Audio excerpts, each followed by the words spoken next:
വിശുദ്ധ ലൂക്കായുടെ സുവിശേഷം 4-ാം അധ്യായം 23 മുതൽ 30 വരെയുള്ള തിരുവചനങ്ങൾ. പ്രവാചകൻ സ്വദേശത്ത് അവഗണിക്കപ്പെടുന്നു.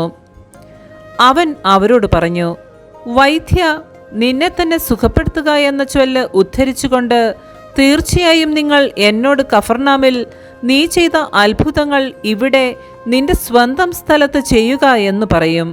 എന്നാൽ സത്യമായി ഞാൻ നിങ്ങളോട് പറയുന്നു, ഒരു പ്രവാചകനും സ്വന്തം നാട്ടിൽ സ്വീകരിക്കപ്പെടുന്നില്ല.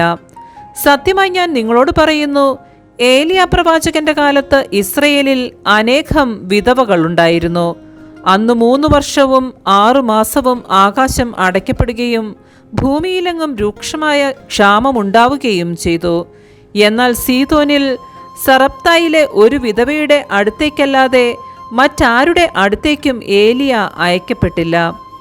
ഏലീശ പ്രവാചകന്റെ കാലത്ത് ഇസ്രയേലിൽ അനേകം കുഷ്ഠരോഗികളുണ്ടായിരുന്നു. എന്നാൽ അവരിൽ സിറിയക്കാരനായ നാമാനല്ലാതെ മറ്റാരും സുഖമാക്കപ്പെട്ടില്ല. ഇത് കേട്ടപ്പോൾ സിനഗോഗിലുണ്ടായിരുന്ന എല്ലാവരും കോപാകുലരായി. അവർ അവനെ പട്ടണത്തിൽ നിന്ന് പുറത്താക്കുകയും തങ്ങളുടെ പട്ടണം സ്ഥിതി ചെയ്യുന്ന മലയുടെ ശൃംഗത്തിൽ നിന്ന് താഴേക്ക് തള്ളിയിടാനായി കൊണ്ടുപോവുകയും ചെയ്തു.